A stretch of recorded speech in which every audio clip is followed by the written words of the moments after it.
documentos que acrediten esto, las partidas de nacimiento, tiene 2 hijos universitarios y un hijo en edad escolar, por los cuales se garantiza su arraigo domiciliario, y el laboral obviamente continúa laborando en el gobierno regional, continúa brindando la información que día a día el Ministerio Público le está solicitando, por lo tanto no existe tampoco este tipo de peligro de fuga. Asimismo se cuestionaba fundamentalmente, acá ya, y con eso ya para ir cerrando esta gravedad, es que a pesar que el Ministerio Público señaló como obstaculización el no haber mandado, dice, ¿no?, documentos en originales, ¿no?, sino que ha dicho que básicamente no se tienen los originales y se está reconstruyendo a través de un procedimiento administrativo dispuesto, poner ese argumento como una obstaculización a la averiguación de la verdad, lo desmiente, y el propio juez al momento de hacer su análisis se establece que existe pues la documentación que se ha solicitado ha sido entregada sin que se genere ningún obstáculo a lo solicitado. Por lo tanto, respecto de este agravio, fundamentalmente, señor, no existe pues ni peligro de fuga en ninguno de sus extremos, no existe tampoco obstaculización de la averiguación de la verdad que sustente estas medidas en virtud del principio de proporcionalidad y razonabilidad de toda medida. Finalmente, respecto ya de la aplicación de una debida imposición de un monto de caución de 20.000 nuevos soles, durante el desarrollo de la audiencia se puede establecer que básicamente la caución se ha fijado teniendo en cuenta el criterio de que es funcionaria del gobierno regional y que tenía un sueldo de 5.900 nuevos soles. No se ha hecho algún otro criterio o elemento que sustente este tipo de medidas. Más aún, si se tiene que establecer que la medida de claro, la caución propiamente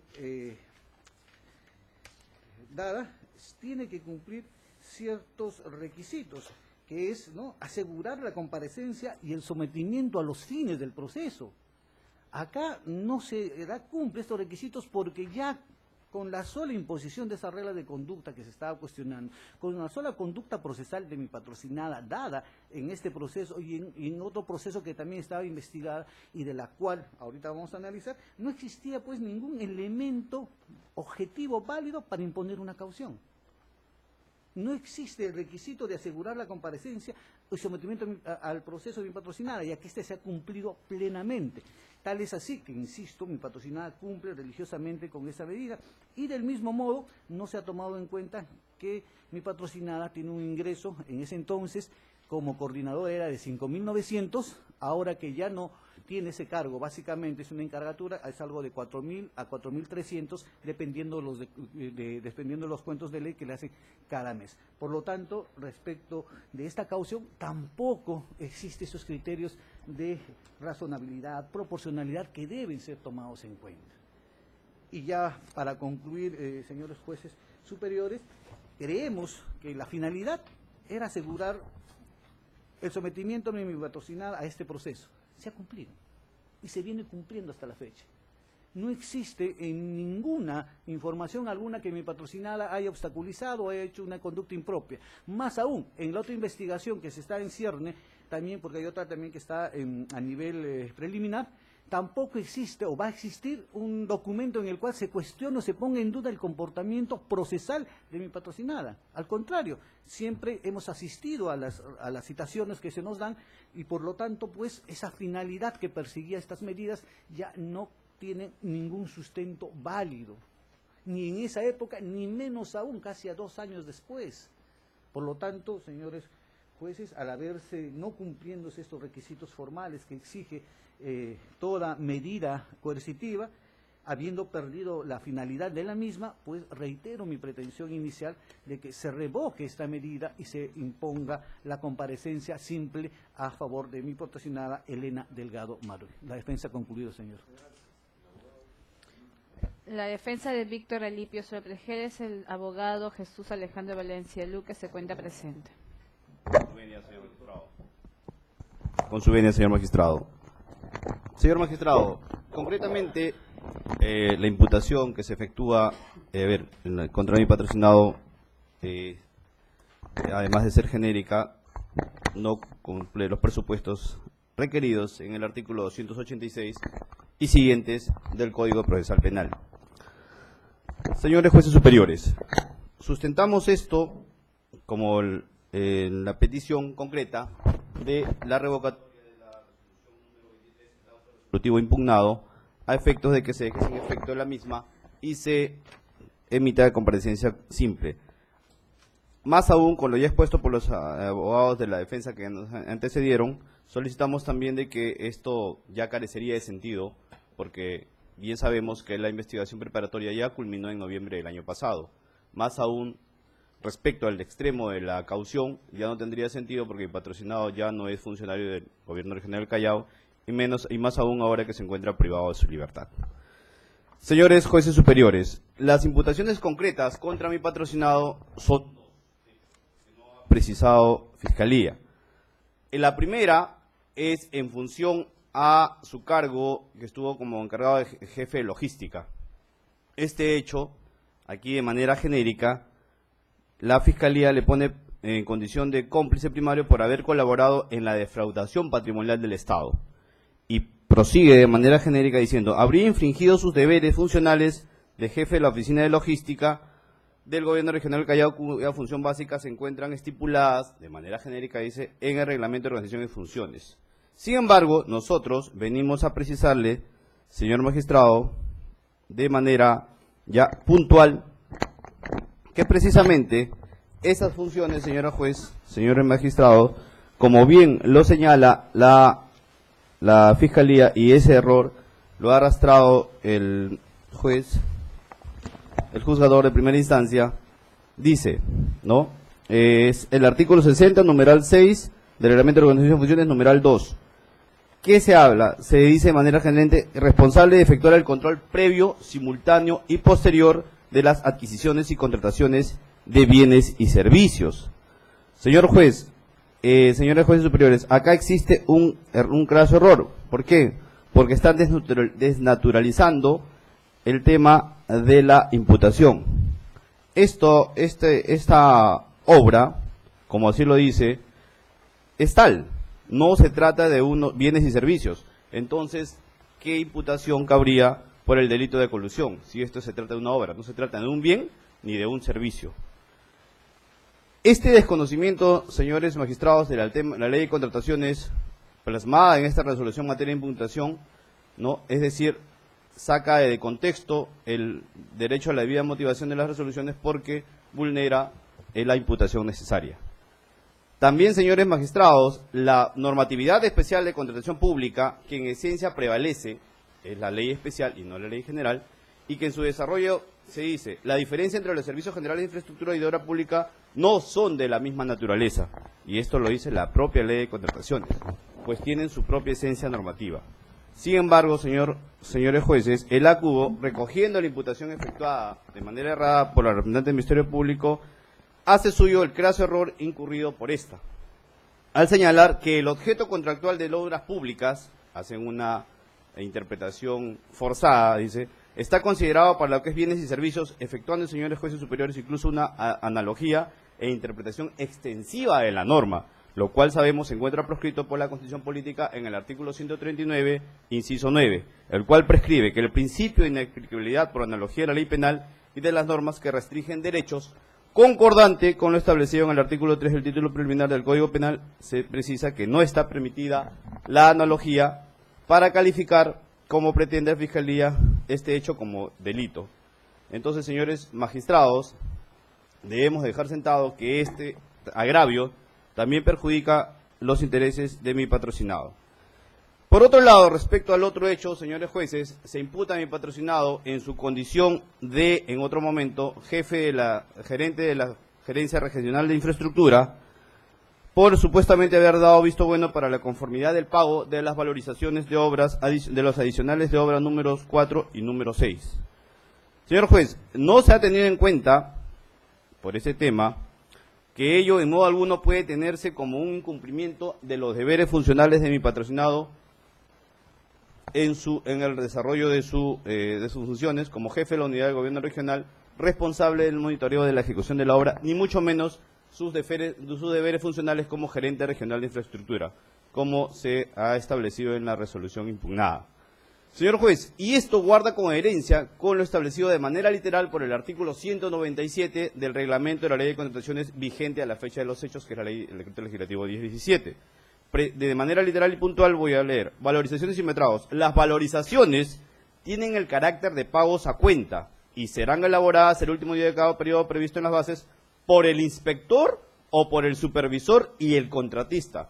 Entonces se evidencia de ello que la propia ley de contrataciones desliga la posibilidad alguna de algún tipo de conducta delictiva por parte de mi patrocinado.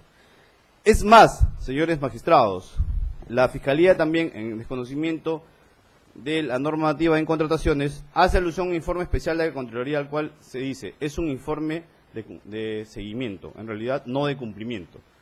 Y como tal, debemos remitirnos, señores jueces, al hecho concreto de que la obra aún no ha sido liquidada. Conforme lo ha dicho el colega que me antecedió, sigue en ejecución. Y más aún, señores jueces, a los supuestos pagos que se habrían efectuado y que no responderían, según el parecer de la Contraloría, pueden ser revertidos o devueltos por la empresa contratista cuando se efectúe la liquidación. Estadio en la que todavía no nos encontramos. Para eso también, señores jueces, la propia ley de contrataciones establece las cartas fianzas. En efecto, cuando alguno de los supuestos trabajos pagados y supuestamente no ejecutados, se debe indicar que respecto a estas supuestas irregularidades, ello ha sido recogido también, señor juez, se trata de temas de irregularidades administrativas, en la casación 841 del 2015-Ayacucho, la cual precisamente del 24 de mayo de 2016 dice que los defectos administrativos no pueden ser subsanados vía pueden ser subsanados vía regulación administrativa, carecen de por sí solos de relevancia para el derecho penal. Sabemos que el derecho penal es un tema de última ratio y estos temas son netamente de naturaleza estrictamente administrativa. Más aún, señor juez, si ya existe un laudo arbitral que ya define este tema como cosa juzgada.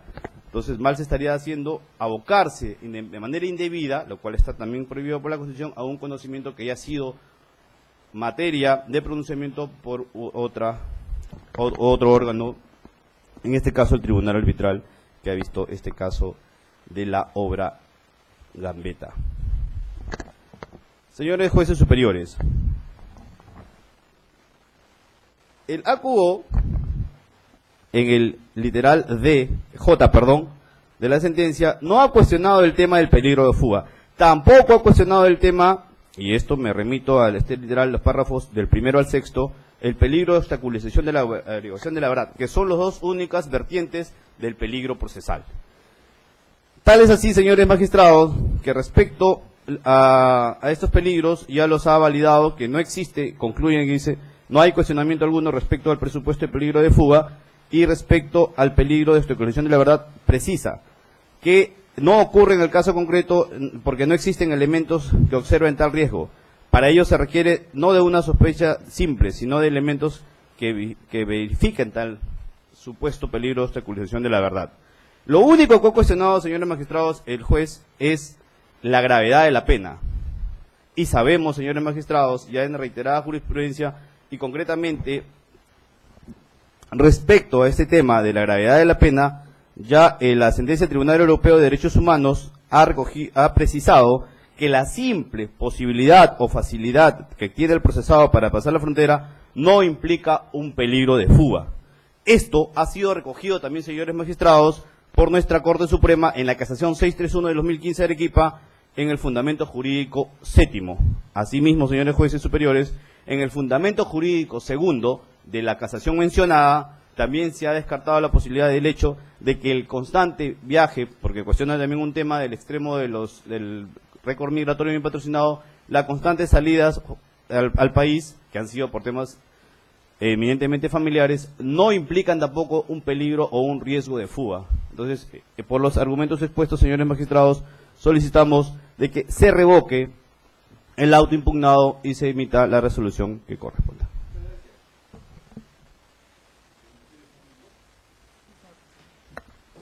Señores magistrados, puntualmente, porque creo que la posibilidad de absolver, como en el caso que tenemos a varias personas, facilita un poco el trabajo de la Fiscalía en la medida de que podemos simplificar argumentos y en esa medida voy a tratar de ser breve y concisa, dando cuenta de los de traslado de los argumentos de los abogados. Señores magistrados, el Ministerio Público en principio ratifica y considera que la medida venida en apelación debe ser confirmada. No estamos hablando, y por eso el Ministerio Público señaló en principio cuáles eran las imputaciones, no estamos hablando de un caso que podría tildarse de un caso de administración pública pura, que no tenga mayor relevancia ni mayor implicancia, en la medida de que estamos hablando de un caso que ha trascendido inclusive las fronteras del Perú. De esto lo saben los abogados y es así que tenemos inclusive a 2 procesados cuyos abogados se encuentran presentes y que han planteado situaciones respecto a su peligro, digamos, a la petición de esta medida o la obligación de esta medida en cuanto al arraigo, y lo están cuestionando. Ahora bien, señores magistrados, partiendo del hecho de que este es una investigación muy gravosa, en la cual, si bien es cierto, como señaló la señora abogada, ya se encuentra en una etapa de conclusión de la investigación preparatoria, también lo es, señores magistrados, que lo señalado por los abogados, me parece 3 o 4 lo han dicho de manera unánime, que la medida resultaría innecesaria, el haber establecido una medida de comparecencia con restricciones, porque ya el fin de la investigación se ha cumplido, por lo tanto no es necesario que los señores concurran. Creo que la defensa está tomando en cuenta que el proceso no termina con la conclusión de la investigación preparatoria, en realidad comienza. Y comienza lo más importante, que es la etapa intermedia y la más importante todavía, que es el juicio oral. Entonces me pregunto, señores magistrados, si la defensa considera y tiene este criterio, que no lo comparto, obviamente, y creo que nadie podría compartir, que terminada la investigación preparatoria ya los procesados podrían estar impedidos, digamos, podrían tener todas las facilidades para trasladarse, para venir y moverse en el territorio y fuera del territorio sin ningún tipo de control o restricción como establece la medida, ¿sería lo racional? Señores magistrados, y no me voy a remitir a casaciones como lo han hecho los abogados, me voy a remitir a una norma, control de convencionalidad, señores magistrados. El artículo 9.3 del Pacto Interamericano de Derechos Civiles y Políticos establece claramente, cuando hace referencia, imagínense ustedes, a la prisión preventiva, que es una medida mucho más gravosa que no ha sido solicitada en este caso. ¿Qué dice? La medida de prisión preventiva se impondrá para asegurar la presencia del investigado en el juicio oral, las diligencias procesales e inclusive la ejecución del juicio. Entonces, señores magistrados, si las medidas cautelares no tienen efecto únicamente para la investigación preparatoria, tendríamos que declarar, pues, de oficio fundadas todas las medidas que se soliciten, porque ya los procesos se encontrarían en juicio y todos deberían salir. Ese sería el razonamiento. Entendemos, señores magistrados, que hay un error lamentable en la defensa al entender que al haber concluido ya no se le requiere. Por el contrario, es evidente que para el juicio su presencia es vital. Tendrá que declarar, tendrá que dar cuenta de las situaciones que pasen en el juicio. Eventualmente se podría realizar alguna prueba adicional. La defensa lo sabe bien. Ahora bien, me voy a remitir puntualmente, partiendo de ese criterio, señores magistrados, a lo que señaló la defensa del señor José Julián García Santillán, el mismo imputado que se encuentra aquí presente. El procesado ha hecho mención justamente durante el 99.9 del periodo de los 15 minutos concedido por la sala para hacer cuestionamientos a la imputación. Me pregunto, señores magistrados, ¿corresponde en el análisis de una medida cautelar hacer cuestionamiento a las imputaciones que realiza el Ministerio Público o hacer actos de defensa? Evidentemente no. El señor se ha remitido a decir que él no es culpable, que él no ha intervenido, que él no sabía, que los otros lo hicieron. Se ha remitido inclusive a hablar del principio de confianza y le recuerdo al señor García Santillán, aquí presente, que eso fue materia de una excepción de improcedencia de acción que fue declarada infundada. Excepción que, por cierto, todavía no ha sido vista en apelación, pero que por lo pronto en primera instancia fue desechada. Entonces, las alegaciones sobre temas de responsabilidad en principio no caben en una incidencia de esta naturaleza. Ha dicho algo respecto al tema de la prognosis de la pena y le recuerdo nuevamente también a la sala, de acuerdo a lo que establece la imputación del Ministerio Público, que se le imputa al señor García Santillán no solo un delito de colusión agravada, como lo ha señalado, sino también el delito de uso de documento falso, motivo por el cual eventualmente, y siempre esto es una prognosis, esto es un análisis a futuro que debe ser tomado en cuenta, eventualmente estamos hablando de un concurso real y como tal, si fuera así, estamos hablando que la prognosis de la pena es elevada. El riesgo, obviamente, también existe. Y dejamos en claro, señores magistrados, que cuando hablamos, y lo señalé justamente en la audiencia, en el estadio, cuando se había señalado que se solicitaba, se declarara la nulidad de la resolución cuando no se había otorgado, cuando el señor juez no otorgó la medida de comparecencia, que la comparecencia con restricciones, señores magistrados, no pretende ser ni tener el mismo objeto que una prisión preventiva. Si nosotros, como Ministerio Público, hubiésemos pretendido una prisión preventiva o una medida más gravosa que pueda poner en riesgo la vida familiar, la vida laboral de las personas, independientemente de que sean peruanos o sean extranjeros, hubiésemos solicitado un impedimento de salida adicional, y no se ha solicitado. En el caso de los dos ciudadanos, el señor brasilero y el señor también, no se ha solicitado impedimento de salida. Las personas pueden movilizarse, pueden salir y venir del país, lo ha dicho la señora abogada. Está viniendo, está saliendo, pero justamente ¿por qué viene? Porque tiene una comparecencia, porque si no la tuviera no vendría. Probablemente tendríamos que estar tramitando una solicitud de extradición, lo que implica al Poder Judicial, cuando tenemos una medida menos lesiva, menos restrictiva, a la cual tiene que someterse, porque son los fines del proceso, y eso no es obligar a ninguna persona a quedarse en el país. Ya un poco adelantando con lo que he señalado respecto al señor Guimaraes Pasos y al señor Ricardo Bernardo Unzueta, lo indicado. Existe una norma que he señalado, el artículo 9.3 del pacto, que establece que las medidas son necesarias, no implican una afectación a un derecho fundamental, porque son necesarias a los fines del proceso, y a los fines del proceso en ese estadio ya del juicio oral. Entonces necesitamos la presencia, sí. ¿No es una medida gravosa? Por supuesto que no. ¿Por qué? ¿Qué dice además, si queremos hablar de igualdad y de que no estemos señalando de que se está perjudicando, se está generando una grave afectación a ninguna de las personas extranjeras que son investigadas? ¿Qué nos dice nuestra norma penal? El artículo 1 del Código Penal establece que la ley penal se aplica a todo aquel que comete un hecho punible en el territorio de la República, el cual, concordado con el artículo 10 también del Código Penal, establece que la ley penal se aplica con igualdad. Pregunto, porque el señor Guimaraes o el señor Bernardo Unzueta tengan que estar trabajando, tengan que radicar, no se les puede aplicar una medida de coerción. ¿Dónde está la norma? ¿Dónde está la ley? ¿Dónde está la razonalidad o la racionalidad de la norma que impida, porque el señor vive en el extranjero? Lamentablemente la norma no hace distinción y dice, la ley se aplica por igual al peruano y al extranjero. Al peruano se le pide que firme, que venga a firmar, debe firmar. Al extranjero también debe firmar. Ojo que no se ha pedido el impedimento de salida. El señor puede venir y salir, está viniendo y está cumpliendo. Tenemos un juicio a puertas, probablemente tendrá que venir. ¿Y por qué vendrá? Porque tiene una comparecencia. Justamente la racionalidad y el hecho que ha señalado el abogado ayuda a coadyuvar a la necesidad, a la pertinencia, a la conducencia de esta medida. Ahora bien, señores magistrados, se ha dicho, y lo han dicho los abogados, los dos, en tanto el caso del señor Guimaraes como el señor Bernardo Unzueta, que están cumpliendo religiosamente a suscribir el libro. Yo, lamentablemente, he revisado la información en el libro y en el cuaderno de registro fiscal de firmas, y en el caso, por ejemplo, vamos a ir al caso del señor García Santillán, por el tema de la presencia, ¿no?, y de la necesidad de esta medida. El señor García Santillán debería tener 21 registros, porque la medida se aplicó desde el mes de enero del 2018 a la fecha.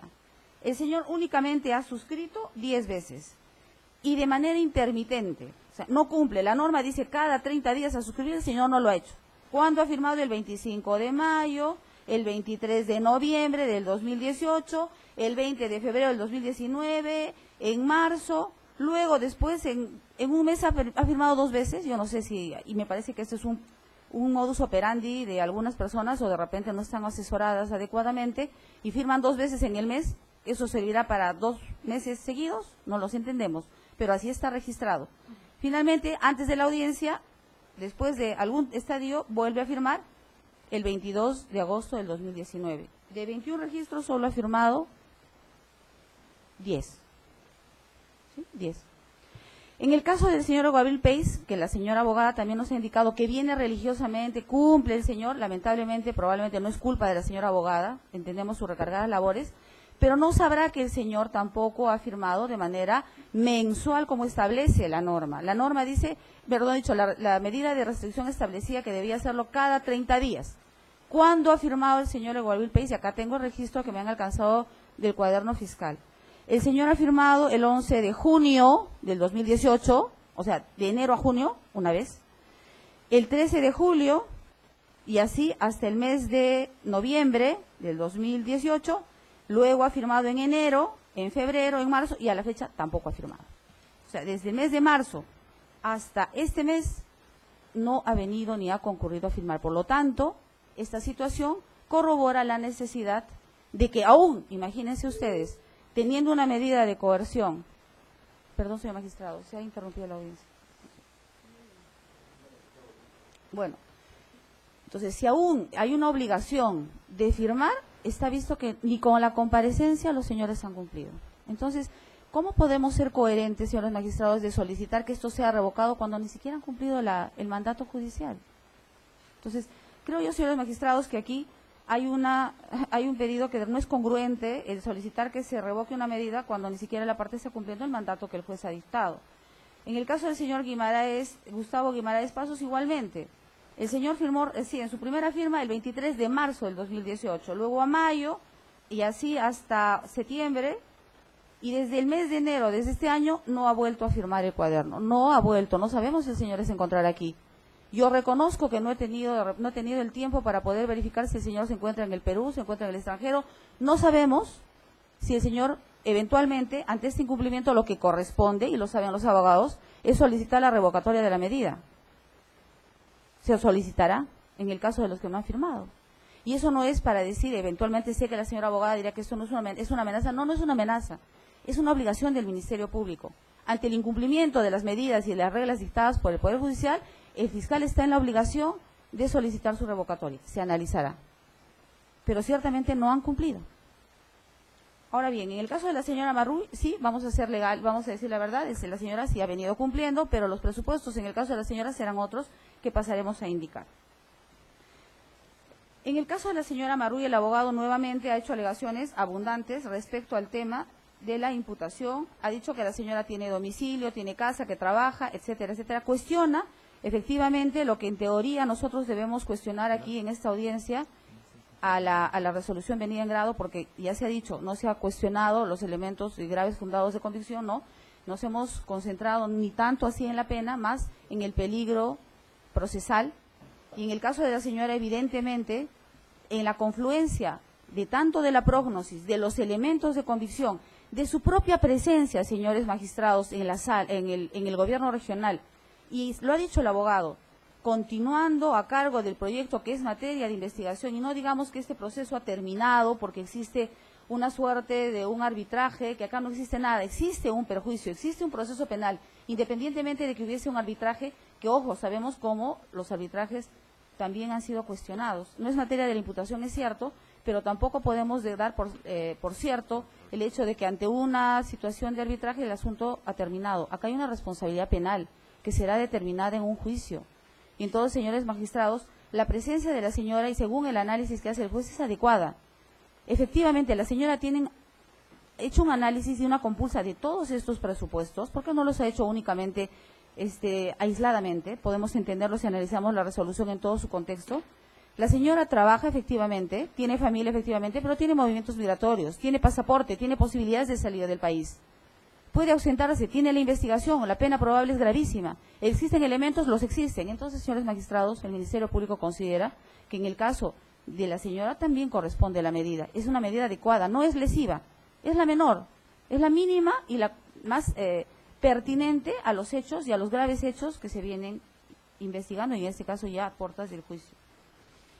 Finalmente, señores magistrados, en el caso del señor Suelpres, efectivamente, como ha dicho el abogado, y también recordarle que, si bien es cierto, el señor Suelpres se encuentra ya detenido, se encuentra con una medida de prisión preventiva por el caso de la Costanera, y obviamente es una medida que tiene un plazo lato, eso no implica, señores magistrados, que cada proceso tenga su propia regularidad, su propia naturaleza. Si bien es cierto, el señor Suelpres se encuentra detenido, se encuentra interno en un penal, también es cierto que ante la situación evidente podríamos suponer una acción de amparo, un habeas corpus interpuesto, ahora que están de moda las acciones de habeas corpus, ¿Podría el señor retirarse? ¿Podría salir? Probablemente. Podría, pero no tendría ninguna otra medida más que la que en este proceso se le habría puesto. Entonces, señores magistrados, más allá de señalar que porque el señor ya está con una medida de coerción, no es necesaria la medida impuesta, consideramos que debe ser confirmada porque sí, es necesaria. Cada proceso tiene su particularidad. Y en este caso, consideramos que los argumentos del señor juez, al haber analizado tanto los elementos de convicción fundados y suficientes, el peligro de fuga, el peligro de obstaculización en el caso pertinente de los aquí procesados y la prógnosis de la pena, es evidente que la medida se encuentra ajustada a derecho, se encuentra ajustada a ley, y en ese sentido, señores magistrados, para no abundar en mayor argumentación, consideramos que debe ser confirmada en todos sus extremos. Eso es todo, señores magistrados. Por favor.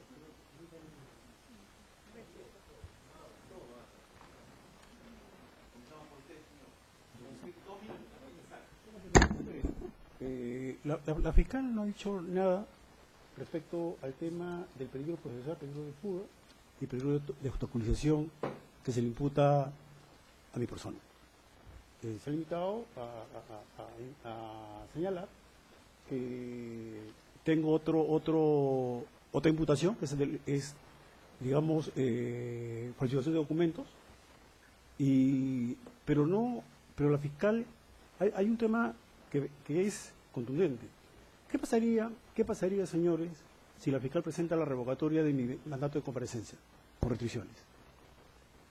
Voy a la detención por un incumplimiento de un tema, pero ahí no hay un elemento, pero lo más importante no es el elemento de que la fiscalía haya probado, por lo menos mínimamente, no pedimos que tenga la certeza, la convicción que se necesita por una sentencia, simplemente para fundamentar la responsabilidad que se me imputa. Entonces, de eso no dice por qué se me imputa. O sea, primer expediente técnico, por eso soy responsable. La falsificación de documentos, yo firmé los documentos estaban bajo mi custodia, tampoco, señor. Entonces, conducta procesal, yo tengo como 5 juicios, señor, o 5 o 8 juicios, y tengo juicios por haber sido gerente general.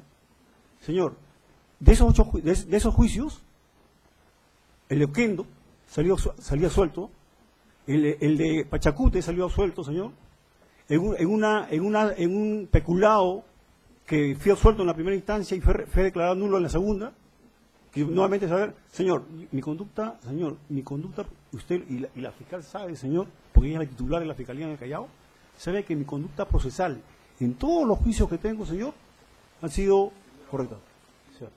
Muchas gracias, señor.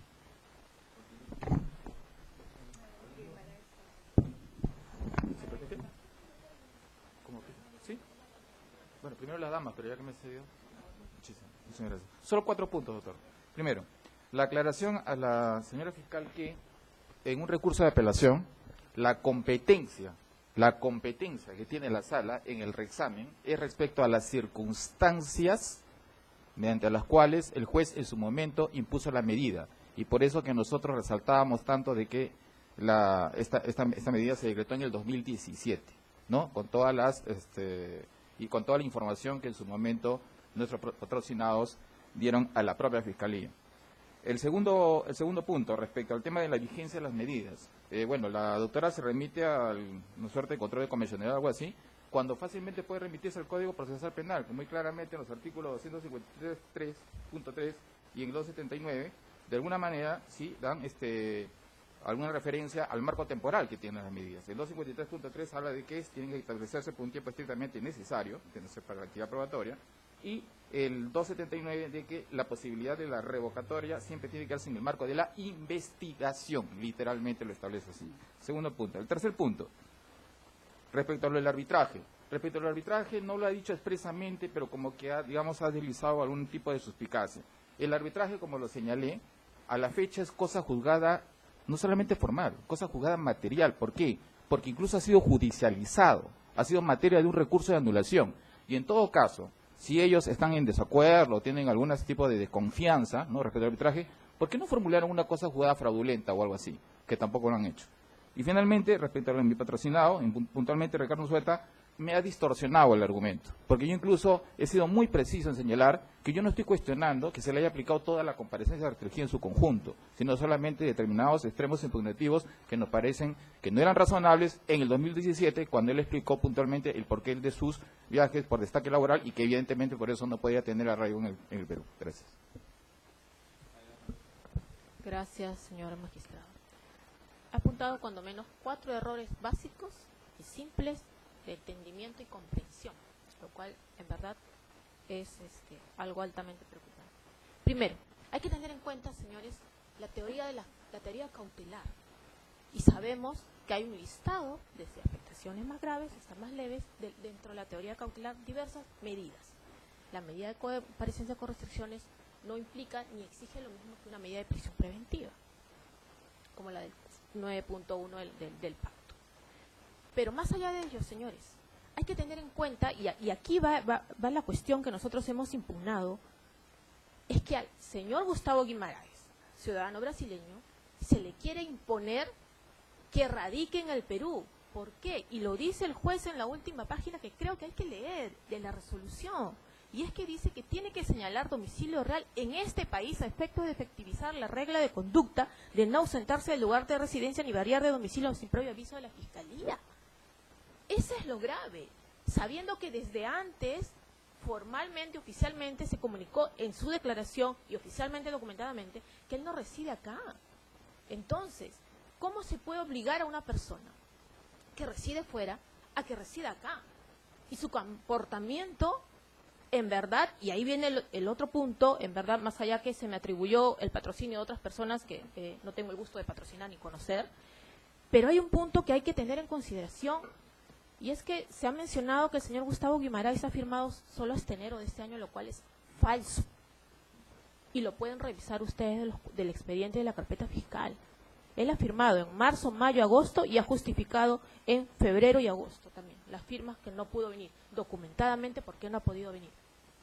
Entonces, señores, hay aquí graves errores, sí. Graves errores en la motivación de la resolución judicial, en efecto, ya lo sustenté en mi primera intervención. Señores, han pasado más de 2 años que recién estamos viendo esta apelación. Insisto, no es atribución de ustedes, no es responsabilidad de ustedes. Pero ya la medida a estas alturas resulta innecesaria. Innecesaria a todas luces. Ya no estamos en una investigación preparatoria y no se nos puede exigir bajo el pacto de convencionalidad, o el control de convencionalidad, que como la prisión preventiva es arrastrable también a la fase de juicio oral, las medidas de comparecencia con restricciones también. Y eso no es posible. Y acá hay otro error, que de verdad ustedes que tienen ahora la potestad de poder regular, es que los juzgados de primera instancia deben de tener la obligación, señores, de, si bien imponer estas medidas, al menos señalar un plazo, porque no son indefinidas.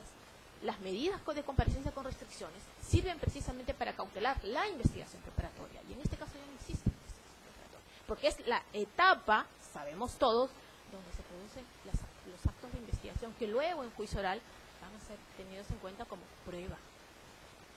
¿Por qué se pretende justificar que si no viene acá, que tiene que estar acá porque tiene que declarar en juicio? Señores, quizás, y estamos adelantándonos pitonizamente de que va a haber juicio cuando no hay ni siquiera un dictamen.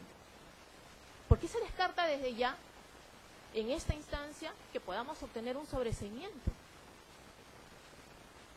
Se está descartando. ¿Por qué se descarta que mi patrocinado, de ser el caso en el supuesto negado que vayamos a juicio, no va a venir? Si ha estado viniendo a firmar, más allá del gasto económico que le implica y el desprendimiento que ha tenido. Insisto, no asumamos cuestionamientos futurísticos, sino reales, como lo ha dicho el doctor Luna. Estamos aquí impugnando una resolución y será sobre los elementos que se han tenido en consideración en ese momento, sobre los que ustedes tienen que pronunciarse, pero tienen un deber adicional, porque han pasado tanto tiempo de esta apelación que sí debiera repararse esa dejadez de parte que se ha tenido en todo este trámite, insisto, sin responsabilidad de ustedes, en que recién estemos frente a ustedes alegando que ya la medida no solamente ha resultado ajena, porque no cumple los presupuestos básicos para su imposición, sino que además a estas alturas del proceso resulta totalmente innecesaria, señores. Gracias. Sí. señor juez superior, concreto también algunas observaciones, y voy a hacer uso de menos de los 2 minutos que nos concede. Primero que nada, doctor, acá es preocupante esta conclusión, ¿no? Ratificarse respecto a las medidas coercitivas solamente por el hecho de tratarse de un delito contra administración pública de trascendencia. Doctor, ese es un argumento preocupante, porque ya escapa al razonamiento jurídico que debe tener toda imposición de una medida coercitiva que tiene requisitos básicos de proporcionalidad, idoneidad, razonabilidad. Porque además contradice la propia relación del Ministerio Público, que en muchos procesos, por no decirlos casi todo, el 90% de los procesos contra la Administración de Justicia, el mandato inicial es de comparecencia simple. Ese es el primer aspecto. Ahora, respecto, doctor, de la necesidad de la manutención de esta medida, ¿no? Dado que nosotros hemos dicho que ya se cumplió la finalidad, hay que revisar un poco el Código Procesal Penal, doctor. Ya mis colegas han ratificado un poco la validez de la medida dentro de una investigación, pero acá tenemos etapas marcadamente diferenciadas, que tienen reglas propias e independientes. Tal es así, doctor, que conforme se aprecia del artículo 349, apartado 4 del Código Procesal Penal, al momento de formular la acusación, ¿no?, el Ministerio Público tiene la obligación de señalar la subsistencia de la medida, la variación, ¿no?, o la otorgamiento de otra medida. Es por eso que se da esa facultad, doctor. No está ahí de un cliché.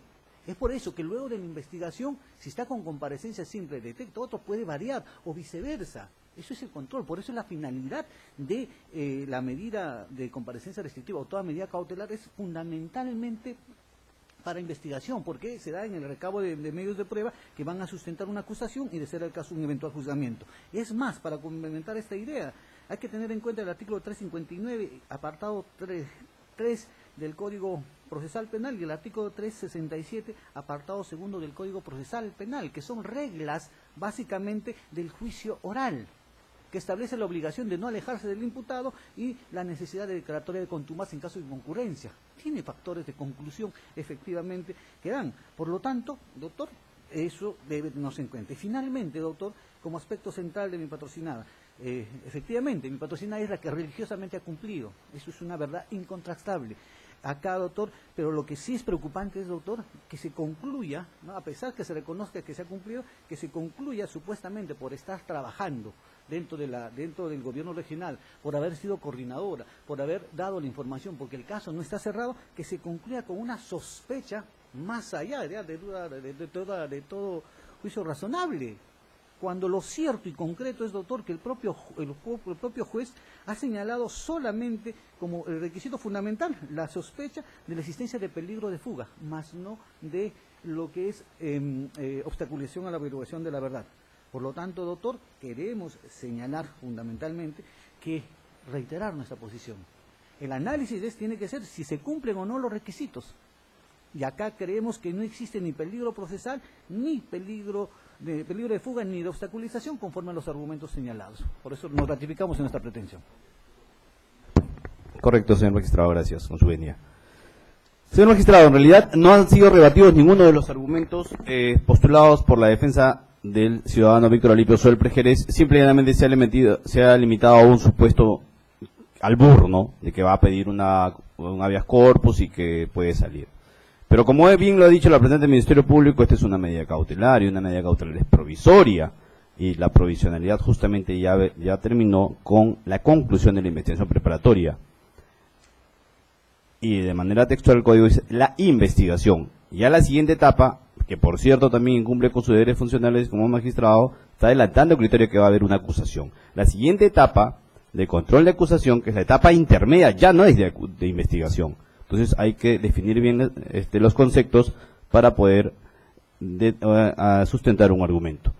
Por otro lado, señores jueces, mi patrocinado ha cumplido de manera cabal desde el primer día hábil del mes de enero del 2018 hasta el 5 de agosto de este año. Obviamente después ha sido imposible porque se vio privado injustamente de su libertad, con las restricciones impuestas por el acudo. Estoy dando cumplimiento a lo establecido en el numeral 2 del artículo 288 del Código Procesal Penal de presentarse a la autoridad en los días que se le fijen. Y eso no puede ser rebatido tampoco por representante del Ministerio Público, porque eso consta en el cuaderno de registro de firmas. Y finalmente, señores magistrados, hace alusión a un control de convencionalidad. Pero sin embargo, la norma de manera expresa, y esto ya lo ha también en reiterada jurisprudencia del Tribunal Constitucional en la sentencia, el expediente 6374 de 2017, PHC-TC, donde ha precisado del abocamiento indebido, que ninguna autoridad se puede abocar a causas pendientes. Y esto guarda concordancia precisamente con lo establecido en el artículo 139, numerado 2, segundo párrafo, que dice que tampoco se puede dejar sin efecto las resoluciones que han pasado a una autoridad de cosa juzgada, como lo es el laudo arbitral.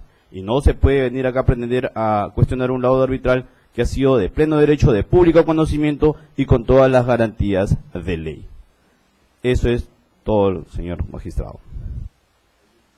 Sí, brevemente, señor magistrado.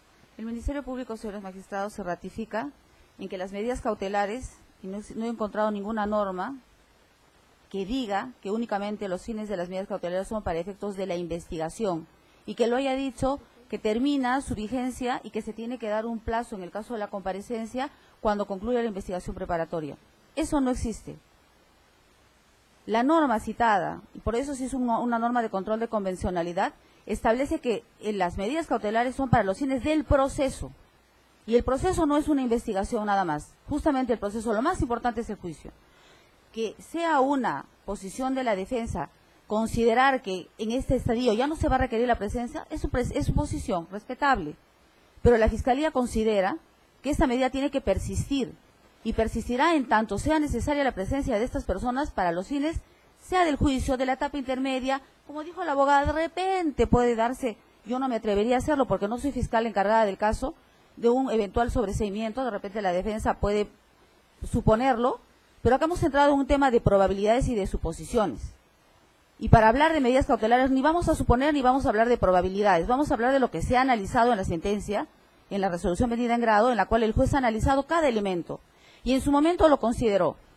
Pudo alguno de los abogados decir, claro, pero como se dio esta resolución fue el 2017 y la Fiscalía ahora nos habla del incumplimiento de la medida, pues señores magistrados, cuando una resolución es emitida por un órgano colegiado, en este caso por cualquier órgano jurisdiccional, no puede estar alejado de la realidad. Y la realidad es lo que se ha señalado.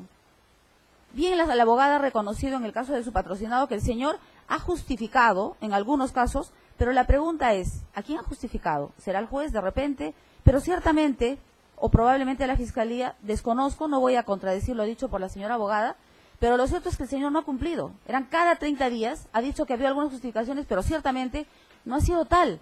Y ese es el modus, o en todo caso la conducta que se ve en los señores investigados que ahora tienen la medida impuesta. En ese sentido, señores magistrados, no me voy a remitir a darle la dúplica por temas de imputación, tema del arbitraje, que no viene al caso, no es materia de una resolución de este tipo o de una audiencia. Tampoco me voy a remitir a que son culpables o son inocentes o hay algún tipo de responsabilidad, tampoco, no es materia de este incidente. Ni tampoco me voy a remitir a hablar de vigencias de norma cuando la norma no establece, no lo ha señalado. La norma procesal no establece que la comparecencia tenga que tener un plazo. Sería lo adecuado, sería lo óptimo, podría ser, pero ¿existe alguna norma taxativamente, principio de legalidad, que establezca que tenga que tener un plazo? No lo establece. En el caso de la prisión preventiva, obviamente que sí. ¿Por qué? Porque estamos hablando de una afectación fundamental al derecho a la libertad, con lo cual no se puede afectar de una manera irrestricta este derecho. Pero en el caso de la comparecencia, las limitaciones establecidas en esta resolución, comparecer ante el señor juez y firmar cada 30 días, no ausentarse, dar cuenta de sus actividades, no son limitaciones que el Ministerio Público considere puedan generar una afectación grave, por el contrario, son lo menos lesivo. Y reitero, no se ha pedido impedimento de salida. Los señores están circulando, ahí está, lo han dicho. Salen y entran y viajan. ¿Cuál es el perjuicio que se les ha podido generar? El Ministerio Público quiere garantizar su presencia. Es su derecho y es su facultad. Lo solicita, ha sido concedido. Y en ese sentido, señores magistrados, en segunda instancia solicitamos que sea ratificado este pedido. Gracias.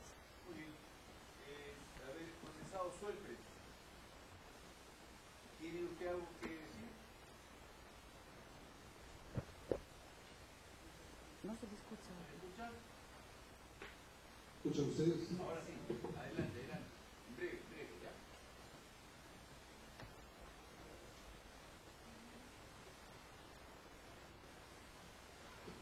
Sí, está en verdad.